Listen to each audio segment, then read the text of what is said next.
Cuando son las 9 de la mañana con 12 minutos, estamos de regreso para ir de inmediato con nuestro panel del día de hoy. Tenemos ahí temáticas que queremos empezar a conversar junto a la socia y directora de comunicaciones de la consultora de asuntos públicos y comunicación estratégica Polka, Macarena Cox. La saludamos, Macarena, ¿cómo estás? Muy buenos días.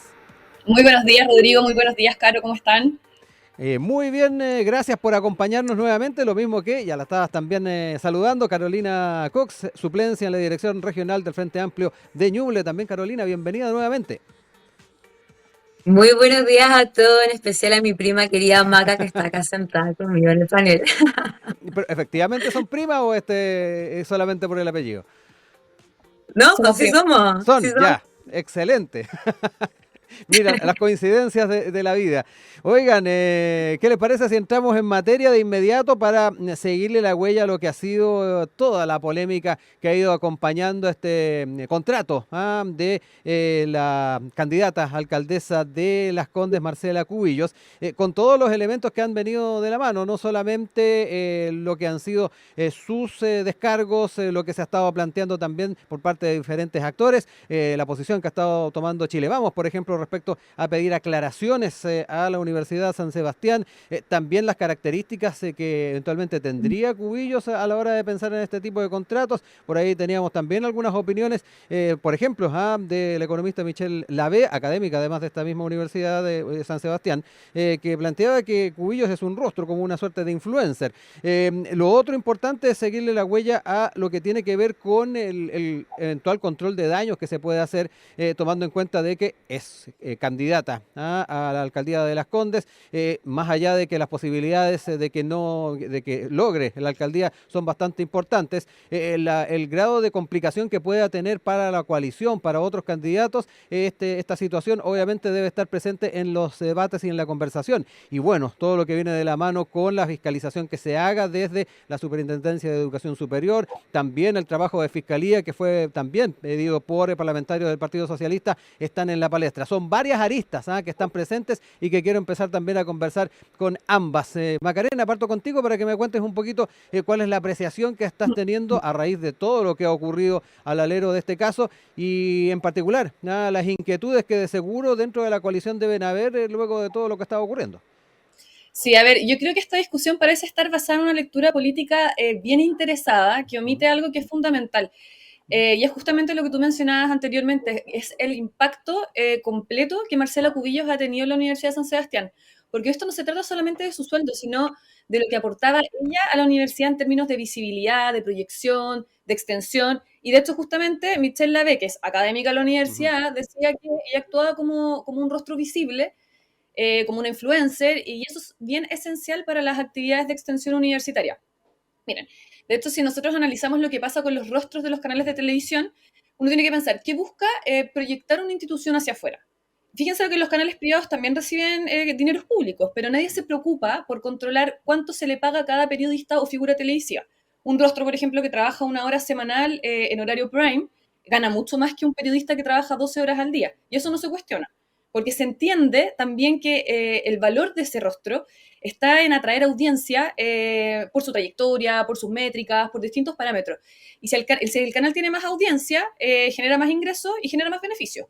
Ahora, y el caso de TVN es bien distinto porque en el fondo pierde dinero público constantemente y sigue pagando sueldos millonarios a sus rostros sin que nadie de la izquierda lo cuestione. Y todo esto a pesar de generar ingresos que tampoco tienen un retorno positivo. Entonces, todo esto demuestra que existe, yo creo que una gran lógica como de cinismo. Y volviendo al caso de Uh Cubillos, -huh. también tenemos que pensar que no estamos hablando de cualquier figura. Marcela Cubillos fue diputada, fue ministra de 2 carteras diferentes, fue directora de Libertad de Desarrollo, y además recordemos que fue una de las figuras más votadas durante el proceso constituyente. Entonces, cuando hablamos de su rol al interior de la universidad, no estamos hablando únicamente de un rol académico, sino de cómo ella aportaba con una presencia clave para poder posicionar a la universidad en el debate público y además atraer, obviamente, nuevos estudiantes, algo que todos sabemos que es fundamental en esta competencia por captar y retener alumnos en todo el sistema educativo chileno. Y recordemos que En el tema de montos, Macarena, que también ha estado en el debate, estos 17 millones, se ha planteado que también ahí son 17 millones brutos, en fin, pero también está claro, esa crítica del monto. Claro, es que en el fondo, es que eso es lo que vamos, porque son 11 millones líquidos, pero en el fondo, ¿quién es el que pone el valor al trabajo de cada persona? Porque tenemos que pensar en el fondo qué es lo que gana la universidad con tener figuras que sean como ella. Porque, por ejemplo, recordemos que la universidad es una institución privada joven, que no tiene una trayectoria en el fondo consolidada y ha ido construyendo un perfil atrayendo distintas personas con experiencia pública de primer nivel. No estamos hablando solamente de asesores, estamos hablando de figuras públicas que han sido ministros, que han tenido cargos de primer nivel para el país, que han sido comprometidas con el servicio público, que tienen una ideología bastante clara también. Y esa ideología está consignar la misión, está consignar la visión, y eso no significa tampoco que no haya diversidad, porque también sabemos que obviamente hay figuras también de la centroizquierda que están en las filas, pero en el fondo como que hay un ideario también que ha sido transparente y eso ha sido igual que otras instituciones como la ARCIS, como la USACH, como la Universidad de Humanismo Cristiano. Entonces, claro, los estudiantes que ingresan a la San Sebastián lo hacen con claridad sobre el modelo educativo que ellos eligen y están pagando por eso. Esta universidad, recordemos que no está inscrita a la gratuidad porque ellos decidieron no adscribirse como parte de su lógica de valores. Y en el caso de la Facultad de Derecho, con Marcela Cubillos como rostro visible, la universidad ha sido totalmente transparente con el estudiantado, porque recordemos que Cubillos se ha transformado en un imán para atraer a los jóvenes. Y uno lo puede ver si uno revisa las redes sociales de la universidad, porque, por ejemplo, en el lanzamiento del libro sobre el proceso constituyente que ella redactó, ella quedó en la gira a nivel nacional como una rockstar. O sea, si uno revisa las redes sociales, uno puede corroborar que ella llenó los auditorios de los en el fondo, los auditorios con los estudiantes locales de cada una de las regiones. En Concepción asistieron como 300 estudiantes, en Puerto Montt 200 más, Valdivia también llenó los auditorios. Los estudiantes esperaban para poder sacarse selfies con ella y en la universidad se fueron dando cuenta que su figura generaba una atracción brutal. Y eso es algo que se vio también reflejado en la participación con encuentros nacionales de estudiantes y otros encuentros al final con líderes. Entonces, Marcela Cubillos para la Universidad de San Sebastián tiene un activo que es muy importante dentro de la universidad. Y eso, como decía anteriormente, está documentado. Y bueno, ella también lo decía que de hecho en sus clases había lista de espera. Y si uno ve, ninguno de los estudiantes que ha salido a hablar ha hablado de si sus clases eran buenas o malas. Entonces, al final, lo que en el fondo hay que conversar es quién puede cuestionar el acuerdo económico o el valor que se le da a Marcela Cubillos, porque es un contrato entre privados y es evidente que la universidad le asignó un valor que se fue ajustando en la medida que sus responsabilidades crecían o disminuían. Entonces, el valor de las actividades de extensión es incuestionable. Y ella es la única que creo que puede determinar cuál era el impacto de su presencia en ese ámbito. Bueno, va a haber espacio seguramente para que se vayan definiendo aquellos. De distintos sectores se ha estado planteando el que esas explicaciones se vayan dando por parte de la universidad y también por la propia exministra y actual candidata. Carolina, me quedo contigo. Ya. Carolina. Bueno, en mi caso discrepo completamente de cada uno de los puntos expresados. Porque, a ver, mi micrófono está funcionando bien o no, porque como que se me devolvió. Ah, ya, perfecto. Porque primero, universidad privada. Pero la verdad es que, primero, desde 1981, en Chile, la ley prohíbe a toda universidad funcionar con fines de lucro, primero. Segundo, casi la mitad de los fondos de la Universidad de San Sebastián vienen del Estado, desde el crédito del Estado y desde las becas. Eso significa que se están usando fondos estatales hoy en día para financiar un sueldo millonario de 17 millones de pesos, $18.000, cifras que ni siquiera a profesores pero famosísimos de Harvard se les están pagando hoy. La encuesta CACEN, para, por ejemplo, dejar más o menos claro como en cifra, la encuesta CACEN dice que el 80% de los profesores, como con doctorado y magíster universitario, ganan menos de 2.5 millones de pesos mensuales. Solo un 0.5% de este tipo de profesores podría ganar entre 5 a 7 millones. La cifra es exorbitantemente y es ridícula. ¿Para qué andamos con cuestiones? Marcela Cubillos no tiene ese nivel de impacto realmente social, por decirlo. Los alumnos, por lo menos yo sí he leído crítica primero, porque ni siquiera estuvo presente, empecemos por eso. ¿Qué clase hizo realmente? Y más allá de cómo si es valioso o no es valioso su rostro, el tema es que ella tiene un contrato que tiene que cumplir. Y ese contrato no cumple. O sea, ella dice que es investigadora, no hay ninguna cita, no hay ningún paper a nombre de Marcela Cubillos. Por otro lado, horas académicas realizadas, ¿dónde están? Entonces, ¿por qué se le están pagando estas cifras? Y hay otro detalle más, la responsabilidad de, volviendo a, es influencer, veámoslo de esa área, yo también trabajo como influencer, los influencers tenemos contratos que tenemos que cumplir y si no los cumplimos, se nos echa como cualquier otra persona. Tenemos horarios, tenemos pautas, tenemos guía. Marcela Cubillo no lo está cumpliendo, al punto de que el momento en que ella debería estar haciendo clases estaba en la convención, aparte recibiendo otro monto como estatal. Volvamos a de dónde salen las platas de Marcela Cubillo. El momento en que debiera estar cumpliendo, insisto, su rol como profesora. La verdad es que, insisto, como ex ministra de Educación, debiera estar en conocimiento de sus deberes y obligaciones. Y me parece, o sea, me parece vergonzoso. Por otro lado, eh, este tipo de prácticas la vimos antes, en casos como el caso de Joviano Novoa. Podría ser, lo estoy poniendo como un caso posible. Y de estar, por ejemplo, en la presencia de la extracción de beneficios como económicos de parte de una universidad, podríamos estar en presencia de un delito. Te doy la palabra, Macarena, para que también hagamos eco de algunos de los puntos que planteaba Carolina y quiero también insistir respecto a los efectos que esto puede tener también al alero de la municipal, que me imagino que también es un punto importante a tomar en cuenta a la hora de pensar en lo que se viene en las próximas semanas. Macarena. Sí, es que yo creo que aquí Carolina se equivoca en varias cosas, porque la universidad, con la nueva ley y las nuevas indicaciones que se suscribieron en la reforma educacional, la universidad al no adscribirse a la gratuidad no recibe montos AFI, que son los fiscales. Lo que sí puede optar es a postular a montos de investigación, etcétera, pero esos van por carriles completamente distintos. Y en cuanto a dineros del CAE, recordemos que el CAE, en el CAE, el Estado actúa como aval, el Estado no le pasa plata a la universidad. Entonces también son cosas súper distintas. También me gustaría preguntarle a Carolina si ella tiene a mano el contrato de Marcela Cubillo, porque en base a lo que ella, al menos lo que ella ha transparentado y lo que se ha transparentado desde la interna de la universidad, es que ella, bueno, obviamente su sueldo fue incrementándose en la medida que ella fue adquiriendo nuevas responsabilidades, primero y aparte como académica. Y las horas académicas ella las cumplió. Y de hecho, los mismos, ¿cómo se llama?, estudiantes confirmaron que asistió a todas sus clases mientras ella estaba en Chile. Después su contrato fue variando y ella escribió libros. También hacía todas estas actividades de extensión, donde ella en el fondo tenía que actuar como rostro de la universidad para poder atraer obviamente nuevos estudiantes, y hacía obviamente distintos encuentros y distintas charlas que obviamente tenían un valor económico por obviamente el grado de influencer que ella es. Y en ese sentido, bueno, y en ese sentido,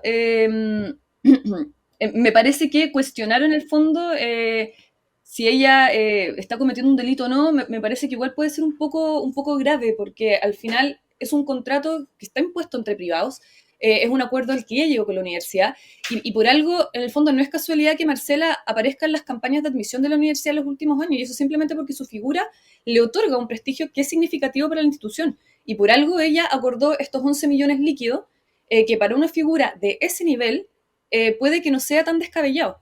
Y claro, nadie dice que no se investigue. La propia Marcela Cubillos ha dicho que la universidad debe hacer lo que corresponde.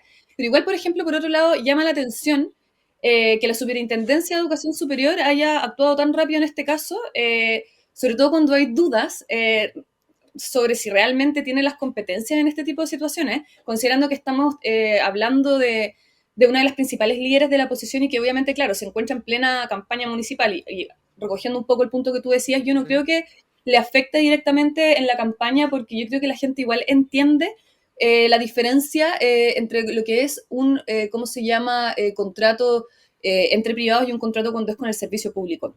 Y bueno, yo creo que volviendo, yo creo que lo más llamativo aquí es que en algunos casos las instituciones gubernamentales se activan en 24 horas y en otros casos, como recordemos por ejemplo la crisis de los servicios locales de educación, los 80 días de los paros de profesores, todas las crisis que afectan realmente a la ciudadanía pueden pasar semanas o incluso meses sin que se les preste la misma prioridad, especialmente en temas, nuevamente, de educación. Entonces, a mi parecer, esto refleja básicamente una falta de consistencia que no podemos dejar pasar, y menos de un oficialismo que llegó al poder con una promesa de campaña que giraba en torno a la educación y que ya yendo de salida, porque ya el gobierno el próximo año ya se acaba, no mostró una sola agenda en la materia.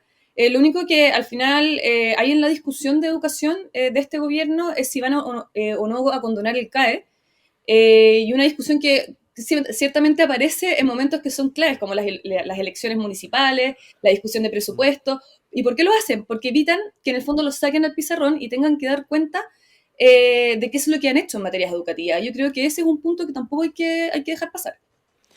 Carolina, vuelvo contigo a hablar no solamente de los apuntes que quieres hacer a Macarena, sino que además Sí, también el tema de la celeridad con que estaría actuando también la institucionalidad a propósito de lo que decía de la Superintendencia de Educación Superior. y esto va muy de la mano con lo que hemos estado hablando las otras semanas, Rodrigo, y tú lo sabes. ¿Por qué esto avanza con tanta rapidez? Caso Hermosilla, que está intrínsecamente vinculado con esta situación. Porque de hecho, mira, vamos a mostrar, el mostrador acaba de sacar una noticia en donde Universidad de San Sebastián afirma la existencia de una lista secreta de sueldos que maneja el ¿cómo se llama? El prorector Javier Valenzuela, en la que se le consignan pagos a exfuncionarios del gobierno de Sebastián Piñera. Esto incluye, porque estaban hablando como de contrato, incluye pagos a la jefa de gabinete Marcela Cubillas, a quien se le pagó sueldo sin contraprestación. El listado, ¿y por qué es tan interesante y por qué se avanza con tanta celeridad? ¿Cuándo entra Marcela Cubillas también en este proceso? Esto viene después de la destitución de Chadwick, en donde finalmente no puede entrar a cargos como públicos, llega finalmente como decano de esa decano en la universidad, en donde empieza a generarse como todo un estilo como de grupito, estado de bienestar para ciertas personas que también estaban quedando como sin espacio dentro del Estado. En esto podemos encontrar, por ejemplo, el ex fiscal Manuel Guerra, que está asociado al caso Penta, Ángela Vivanco, hoy en día, por algo también se está hablando y está actuando con la seriedad, Ángela Vivanco, que también fue expulsada de la Universidad Católica, o sea, que hacía clases aparte de bioética, insisto, Ángela Vivanco. Está también Jean-Pierre Matus, que también está asociado al caso de Hermosilla. Está Felipe Ward, que está trabajando como asesor de Carter en la Municipalidad de la Florida, también asociado en este momento Felipe Ward al caso de Hermosilla. También está contratado Sebastián Sichel, y entre ellos incluye a Marcela Cubillo, que por cierto, si hablamos también de cuáles son los vínculos entre Chadwick, Hermosilla y Marcela Cubillo, Chadwick y Marcela Cubillos tienen vínculo directo. De hecho, la hija de Marcela Cubillos fue la jefa de gabinete, o sea, perdón, la hija de Chadwick fue la jefa de gabinete de Marcela Cubillos. O sea, no podemos dejar de lado eso, como esa facción en la que estamos hoy en día como en noticia, en boga. Estamos hablando de redes de tráficos de influencia. No estoy diciendo que sea necesariamente el caso de Marcela, pero ¿por qué se actúa con celeridad? Es por la noticia y por el acontecer que estamos viviendo hoy día en Chile. Está el Poder Judicial involucrado en diversas áreas hoy en día también de nuestra agenda legislativa, en donde tampoco podemos estar avanzando cosas que son netamente políticas. Entonces, cuando empezáis, claro, si uno va como en caso puntual, caso concreto, ok, gana $18,000 mensuales como sueldo más que la mayoría de los profesores mundiales. Yo creo que, insisto, o sea, mi mismo papá es profesor universitario e investigador, es un profesor universitario formado en Cambridge, jamás en su vida ha recibido una cifra como la que estamos hablando, Sí. con realmente hitos de interés mundial. ¿Qué ha hecho realmente Marcela Cubillos en la investigación y el mundial para estar ganando 17 millones de pesos? Insisto, el ser influencer no lo vale, pero Sí. insisto, la celeridad de por qué tiene que ver netamente con el caso Hermosilla y el caso Bianco, y que están unidos y que hay puntos en común, se está investigando, y yo creo que vamos a encontrar, así como dije antes, vamos a encontrar más casos. En el caso de Hermosilla apareció Bianco, vamos a encontrar más casos vinculados a también en estos momentos. Dejo este tiempo que nos queda de este primer bloque para ir cerrando ideas. Macarena. Sí, volviendo a que no se trata del pago por un rol académico, tiene un valor mucho más profundo y quien le da ese valor obviamente son las partes involucradas. Y en el tema de los rostros que ha tenido la universidad jamás ha escondido quiénes están en sus filas, por algo son parte de la publicidad, y acá yo creo que se trata mucho más en el fondo de una vendetta política de la cual la izquierda se aprovecha. Es cosa de ver, por ejemplo, quiénes son los que aparecen en esta publicidad que publica el Mostrador, porque queda la sensación de que falta un decano y una que otra persona del gobierno de Piñera. Entonces, bueno, lo que trasciende obviamente es que hay personajes como Alejandro Weber que tienen mucho que aclarar. Y volviendo al caso, o sea, ya como para cerrar, sobre el caso de los asesores, efectivamente Camila Chadwick partió como jefa de gabinete en medio ambiente, pero por distintas razones ella dio un paso al costado, y quien llegó a ese lugar fue Fernanda Frías, que obviamente se ha convertido en una asesora muy cercana, no solamente para Marcela Cubillos, sino que también para Andrés Chadwick. ¿Por qué? Porque recordemos que Fernanda Frías estuvo bastante tiempo liderando, administrando uno de los ministerios más complejos que existe en el gobierno, que es el Ministerio de Educación. Y no solamente administrándolo comercialmente, sino que también políticamente. Y después, obviamente, se fue a Libertad de Desarrollo, después se fue al proceso constituyente, y hoy día, o sea, y ya hace ya bastante tiempo que está trabajando en la Universidad de San Sebastián, pero liderando también un área que no es menor. Ella lleva, obviamente, todas las cuentas y los procesos administrativos de la Facultad de Derecho de la universidad. Entonces, cuestionar si ella recibe o no recibe un sueldo me parece un poco fuera de lugar, porque al final tampoco estamos hablando de un sueldo desorbitante. Yo creo que la verdad que para un profesional de ese nivel me parece hasta un poco baja la cifra. Pero básicamente eso, yo creo que tenemos que dejar de usar esto como una vendetta política, dejar obviamente claro, si hay propuestas, por ejemplo, el gobierno, que nuevamente no tiene una agenda educativa, podría presentar una propuesta sobre cómo quizás regular los procesos de pago en las universidades privadas, en vez de estar, obviamente, hoy día tratando de reforzar el CAE, que solamente le importan a ellos y a su 30%. Carolina, también para cerrar el bloque con tu intervención. Me llama la atención que se esté llamando, porque Marcela Cubillos, de hecho, una de sus quejas es la libertad para recibir el sueldo que básicamente ella quiera. Interesante que llame a la libertad en algunas áreas, cuando por muchos años peleó, por ejemplo, en contra del divorcio, coartando la libertad de muchas mujeres y hombres de poder volver a crear su vida, cuando después más encima de ella se divorcia y se casa con Andrés Alamán. Nada, ojalá, de hecho, y estoy totalmente de acuerdo, y de hecho, es que suena divertido, pero yo y la Maca tenemos un punto súper en común: las dos estamos totalmente en contra de la corrupción. Yo estoy completamente en contra de cualquier tipo de persona, sea de derecha, sea de izquierda, que finalmente use el Estado o use cualquier espacio de poder como para beneficio personal. Así que bienvenido a cualquier norma regulativa, ojalá que se fiscalice, pero hasta de todos los profesores, de toda la universidad, de todos los ministros, de todos los políticos, que se fiscalice todo. Porque lo necesitamos empezar a transparentar. Y lo que hemos hablado, así como que tan transparente no lo es, porque acabamos de hablar de que la Universidad San Sebastián acaba de afirmar de que tiene una lista de políticos que trabajaban para el gobierno de Sebastián Piñera, incluido otros funcionarios, a los que sus sueldos no se pueden...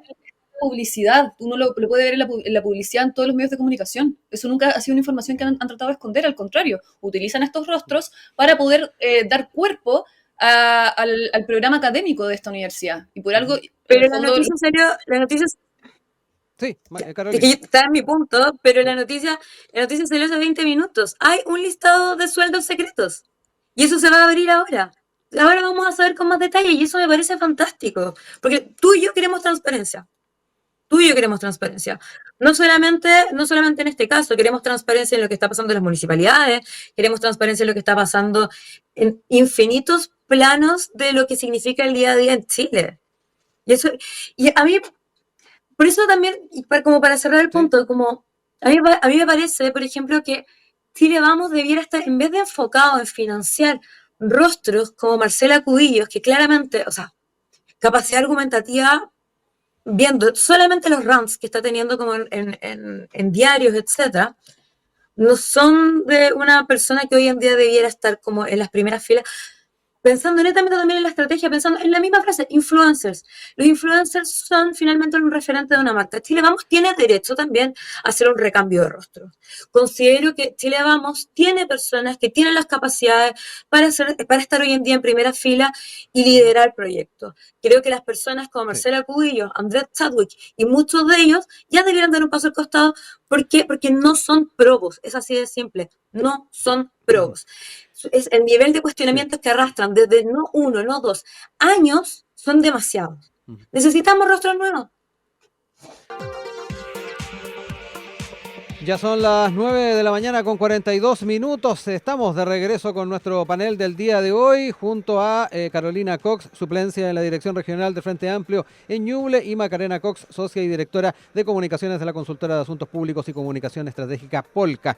Cambiamos de tema y nos quedamos con el tema de las relaciones con Venezuela y particularmente este último hito que se ha generado, esta suspensión de vuelos comerciales con Chile, luego de lo que fue el discurso del presidente Gabriel Boric en la Asamblea General de las Naciones Unidas. Esta suspensión de vuelos hacia nuestro país se suma a otras medidas similares que han sido tomadas por Venezuela, como la interrupción temporal de operaciones aéreas con otros países, con Panamá, con República Dominicana, con Perú, desde el 31 de julio. Y a eso sumemos también las dificultades administrativas que han tenido venezolanos y venezolanas en el país para trámites, y esto ha venido muy de la mano también con opiniones que se han expresado por parte de nuestras autoridades acá en Chile.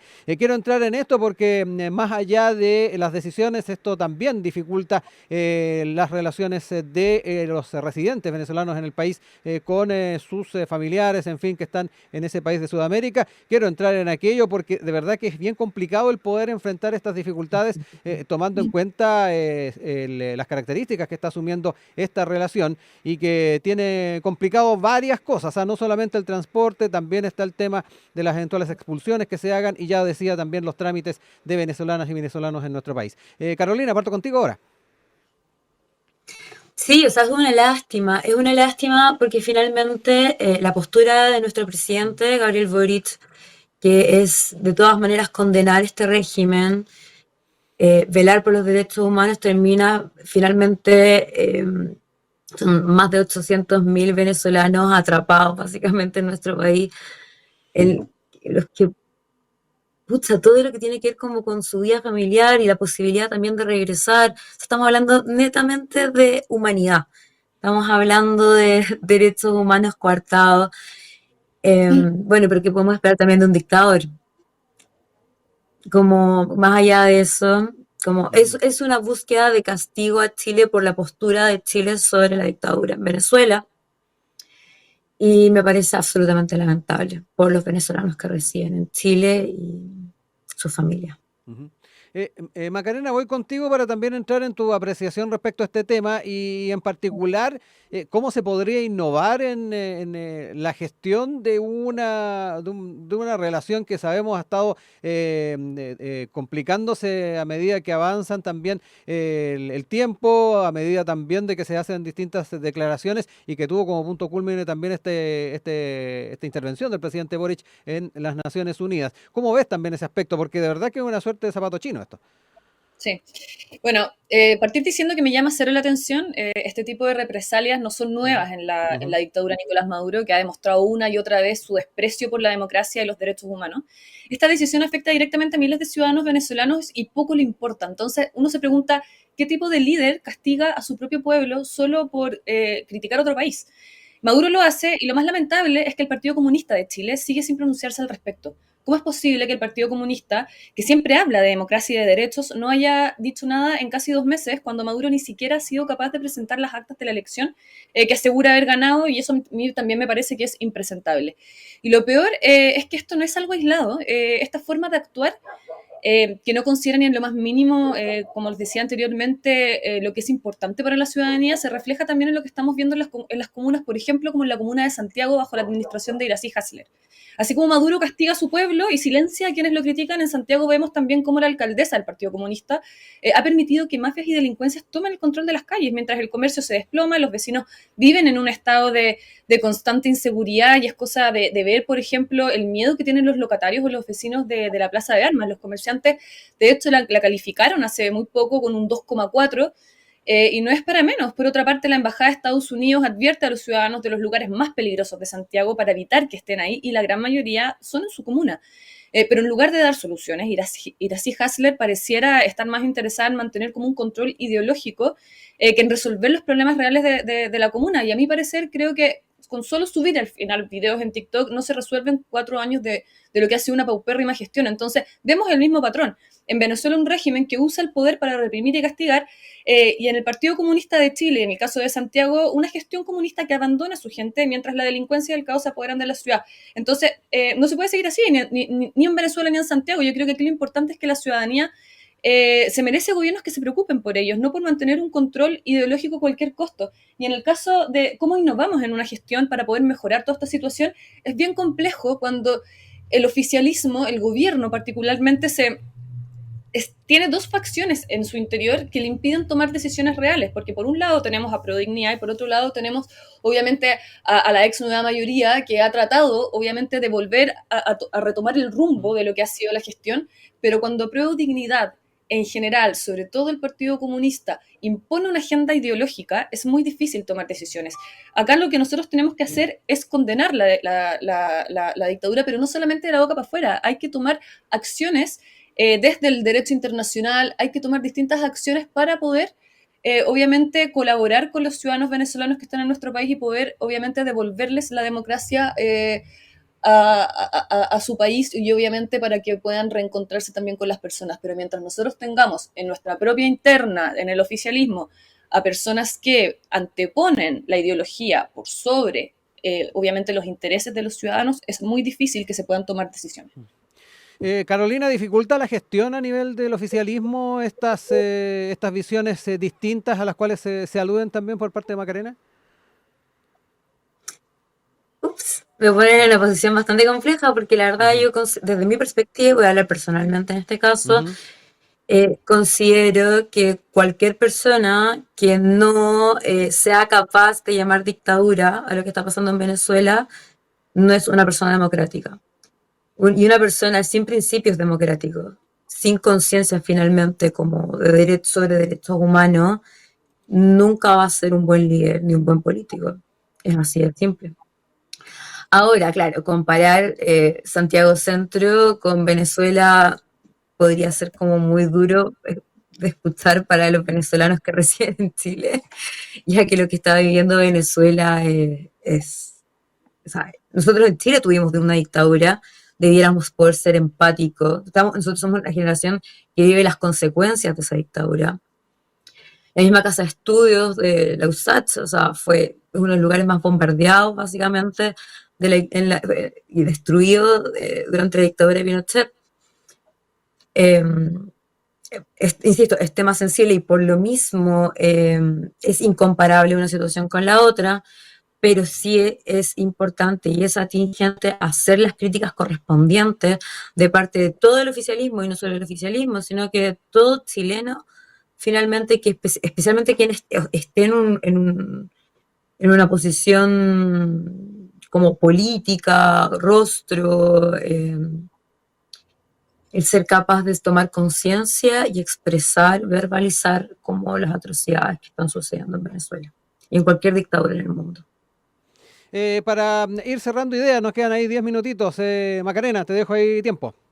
Sí, nadie está hablando de la dictadura de Iracy Hasler, lo que estamos hablando es cómo, en el fondo, el control ideológico te impide poder tomar soluciones concretas para resolverle la vida a las personas. Nosotros estamos viendo, como decía anteriormente, cuál es la situación de Santiago Centro. Santiago Centro hoy día, la Plaza de Armas está tomada por mafias que hoy día utilizan la prostitución y el comercio ilegal para poder vender drogas, para poder hacer trata de personas, para poder, obviamente, generar miedo, intimidar a los vecinos y a los locatarios que han estado ahí durante años. O sea, recordemos que en los últimos años más de 800 emprendedores han dejado la zona porque la delincuencia ha sido incontrolable, pero quien está dirigiendo todo este tema, el que está gestionando, es una persona que pertenece a un sector que desde el día 1 estuvo en contra de darle mayores herramientas y atribuciones a Carabineros, y eso lo vemos desde los procesos legislativos, como hemos visto como no solamente el Frente Amplio, sino que también el Partido Comunista ha votado en contra de distintos proyectos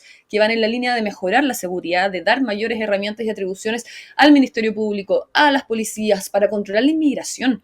Recordemos que cuando se estuvo legislando sobre la inmigración irregular, fue el Frente Amplio y el Partido Comunista los que votaron en contra para poder regularizar la situación, y cuando se logró aprobar esta nueva reforma, llevaron toda esta discusión al Tribunal Constitucional para poder demorar los procesos. Y nosotros si vemos cómo han ido aumentando en el fondo la inmigración irregular en los últimos años versus la cantidad de expulsiones administrativas, no judiciales, porque el gobierno siempre habla de las judiciales porque el número es bastante más abultado, pero recordemos que las judiciales son las que exige un tribunal, las administrativas son las que dependen del gobierno, y el primer año fueron 0, el segundo año fueron 10, y así sucesivamente. Ahora han aumentado un poco más, pero sigue siendo insuficiente cuando uno tiene una cifra que supera los 50.000 personas que van llegando año a año a nuestro país sin ningún control. Miremos también, por ejemplo, lo que está pasando en regiones, en Antofagasta, en Atacama, que salió hace muy poco en la prensa, que hoy día están naciendo más extranjeros que chilenos. Y eso no solamente tiene que ver con el control de la inmigración irregular, sino que cuál es el camino que nosotros vamos a adoptar para poder también controlar los servicios de salud pública, la educación pública. Recordemos que en Arica uno de los principales problemas que había con los servicios locales de educación o con la educación pública en general era que no habían plazas para nuevos estudiantes. ¿Por qué? Porque habían muchos nuevos estudiantes que venían obviamente del extranjero, y habían fondos que nos estaban flexibilizando, como lo de la subvención de la ley CEP, que si en el fondo se flexibilizaran, se podrían crear obviamente nuevos espacios para poder en el fondo atender la situación en el corto plazo. Entonces al final todos estos temas que en el fondo tienen un origen común, que es la ideología, es el gobernar con ideología y no en el fondo con el criterio y el sentido común, que terminan en el fondo generando todos estos problemas, que al final todo redunda en la seguridad, porque sin educación, o sea, si en el fondo no hay seguridad, la gente no puede salir a trabajar. Si no hay seguridad, por ejemplo, producto de los narcofunerales, se cierran los colegios, y así sucesivamente ocurren distintas situaciones que terminan afectando la calidad de vida de todas las personas. Carolina, te dejo ahí también la palabra para ir cerrando también el panel del día de hoy. Sí. Sobre seguridad. Yo creo que todos recordamos el papelón de Andrés Longton cuando trató de decir que básicamente el Frente Amplio y el oficialismo no estaba legislando para la seguridad, y Carolina Toá hizo el listado de una tras otra, intentos finalmente también de normas y leyes para mejorar la seguridad. De hecho, básicamente la agenda del oficialismo hoy en día gira en torno a la seguridad, y eso está en todos lados. Ahora, sí tienes razón en que estamos teniendo crisis en seguridad. O sea, no, el intento de leyes en pos de la seguridad no es sinónimo de que hoy en día no estamos teniendo problemas en seguridad también. O sea, podemos verlo todos los días también en las noticias. Estamos ante crímenes que al parecer o sea, yo al menos, quizás tal vez muy guasa, no lo sé, acá en Ñuble desconocía. Y por supuesto, hay que hacer algo al respecto. Ahora, no... Siento que es un tema que está alejado de la migración hoy en día, o sea, del cierre de la posibilidad finalmente de la población venezolana en Chile de poder volver a Venezuela, pero entiendo el punto de gobernar con ideología, y ahí también te voy a dar el punto.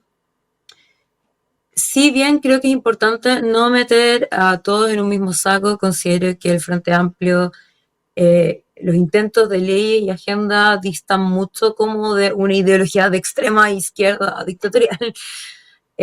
Naturalmente hubieron leyes, por ejemplo, en las que se volvía un poco complejo a veces como votarlas por el riesgo también que significaba para la ciudadanía el poder aprobarlas como sin algunos argumentos en específico. pero porque es importante también Sí. tener en consideración eso. Hay propuestas que pueden terminar siendo muy peligrosas también para nosotros mismos como ciudadanía, Ujú, y hay que ser responsables al momento de votar y no populistas. ujú. Ahora, de todas maneras, si en la municipalidad de Santiago, o sea, si Iracy Hasler, por ejemplo, está cometiendo irregularidades o está dejando de lado cosas que pudieran ser valiosas para la gente de su comuna y su sector, como tiene que ser fiscalizada, tiene que ser estudiada, tiene que ser revisada, de todas maneras, Ujú. porque es un Sí. personaje público, es un servidor público que tiene que estar a disposición de su Ujú, lugar, de su comuna, ujú. y que si no está cumpliendo con sus labores, bueno, insisto, lo mismo que con Marcela Cubillo, fiscalicemos, estudiemos, busquemos, para que el día de Sí. mañana dejemos de tener políticos que no dan el ancho, si es que no Ujú. da el ancho finalmente, en Sí. base a lo que lo que se estudie. Macarena, lo último Eso. ahí para cerrar. Sí, solo para aclarar, no es que la agenda de este gobierno esté basada en la seguridad, ¿ya? Sí, hay que destacar que ahora que son oficialismos, se dieron cuenta que sin seguridad no se puede gobernar. Y por eso hoy día están aprobando proyectos que cuando eran oposición ellos rechazaban. Por ejemplo, ley antiterrorista, ley Nain Ratamal, todos los estados de excepción, y así hay un montón de, obviamente, de distintos, ¿cómo se llama?, proyectos de ley que fueron parte del fast track impulsado por el mismo diputado Andrés Longton, que cuando fue presidente de la Comisión de Seguridad de la Cámara de Diputados, impulsó para poder avanzar en esta aprobación de leyes rápidas. ¿Y quiénes eran los que votaban en contra? Apruebo dignidad. Aún así, pero ¿por qué se aprobaban? Porque toda la actual oposición estaban en el fondo coordinadas para poder aprobar todo lo que tuviera que ver con la agenda de seguridad, porque se entiende que sin seguridad el país se va a estancar. Entonces, no es que este gobierno esté, obviamente, impulsando una gran agenda de seguridad, ni tampoco que haya sido, en el fondo, el gobierno que más ha aprobado, sino que acá ha habido un trabajo en conjunto, Sí. que sigue teniendo conflictos internos, producto de la prueba de dignidad, pero que ha tenido un gran respaldo de la oposición y por eso se han podido aprobar y avanzar, obviamente, en estas distintas iniciativas. 9:59. Se nos acabó el tiempo. Yo quiero agradecerle a Carolina Cox, a Macarena Cox, que nos acompañaron en este cierre de semana en nuestro panel. Un abrazo a ambas y nos estamos reencontrando pronto en otros paneles. La seguridad es democracia, por cierto, es un tema transversal. Besitos a todos. Chao, chao, que estén muy bien. Nos vemos.